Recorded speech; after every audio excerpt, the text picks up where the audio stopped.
Alrighty, welcome back. My name is Mason Dupree. If you haven't watched these videos before, these videos are just sort of a log as I sort of build my own business as well, which is an advertising business, as well as working for another marketing agency at the same time for full time. And I sort of post these videos as a way of reflecting and sort of, looking back, personal development and sort of skills and things like that. And this isn't the first time I've like turned on one of these cameras before and just talked to it. I've done that several times in the past. I just never posted them, but I figured if I found value in going back and reflecting over them, then, maybe someone else could. And so for that reason, I figured it makes sense to sort of just share that content here. And so yeah, I am in marketing and I make this kind of quick disclaimer usually, but I've got nothing to sell you guys. Really, I just look to kind of get my own things out of it. Like I said, the reflection, the personal growth, and sort of developing some skills. And so for that reason, I've got nothing to pitch you, nothing to sell you. Just trying to provide some value if I can. But I sort of mulled over a couple of ideas for what I wanted to do for this video today. And it's sort of involved in sort of a preachy lesson, which I really kind of try to avoid. I try to stick to actionable things, but I still think this is pretty actionable. And it sort of sticks to the theme of what I've been talking about over the last month, which is sort of committing to a long-term goal over a long time span, and really lowering expectations in the short term to raise expectations in the long term. Because I think with all of my other previous business models up until when I started my agency in 2023, what really hindered the success there was my focus on, I guess maybe making a short buck, quick buck. But it wasn't really that. I mean, every time that I did that, I sort of tried to convince myself, okay, this is going to be different. And, I'm going to commit to, doing this longer over a longer period of time, and that'll make me more successful. So maybe, the original goal was, let's just see if we can make profit today. Then it was a week, then it was a month. And all of those time scales are just way too small, and it doesn't allow you to grow. It doesn't allow you to develop. It doesn't allow you to make your offer better, and it hinders your ability to grow and make something incredibly valuable. And I think every time I started my new businesses, I thought I was doing that differently, but I really wasn't. Not to the point where I think it would actually impact the success I'd have. And I think business is a lot more about survival than anything else. And so for that reason, when I started my agency in 2023, it was like, okay, and even then I still had some short-term, citing or some methods and marketing stuff that didn't really make sense with the long-term approach, because I was just burning up a ton of ad spend in the beginning. So really committing to whatever route you're going to, just commit for the long run and make sure that you have the runway to be able to iterate over a long period of time, is really the big lesson that I'm trying to convey here. Because if you don't do that, then you're going to, like I said, kind of crash. And I think every time that I started those new businesses, I had this understanding, I basically would pivot or pin my entire success on getting it right the first time. And that's obviously very counterintuitive. Humans don't learn that way. AI doesn't learn that way. Like, you have to fail in order to improve.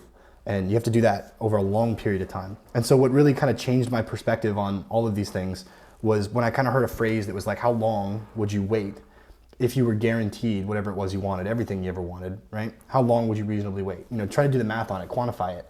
And so, if you want this house or this level of income or this family, structure or this car or whatever, right? Or to build this business or to do this thing, then, ask yourself, like, what would you reasonably be willing to commit to getting that goal? I mean, if I could be set for the rest of my life, how long would I be willing to eat glass and work hard, in order to do that? And it allows you, once you flip it that way, to look back and say, okay, well, actually, I could work for 3 years as long as I was guaranteed that I was going to be successful for the next 60, right? Or 5 years or 7 years or 10 years. I mean, when you put it to 60, I'd rather work, 29 to get 30, you know what I'm saying? Or something like that, right? I mean, the level of time really allows, your expectations for when you can achieve success and how you can achieve it in a certain time frame really expands when you start to flip it and think about it that way. And another point that I wanted to bring up was that, when you set a goal and then you achieve that goal, I don't know if you remember what your last thing like that was. Maybe it was graduating college or high school or whatever it was. But you're only happy about it for like a week or a month max, right? And then you pick a new problem that's got new, stress and new hardships, all oriented towards another level, right, of growth. And so, we always look towards the next challenge that's perpetual, and nothing that you ever achieve will necessarily make you happy, which is kind of sad, but it's really about focusing on what you get out of it, like what actually makes that moment worthwhile.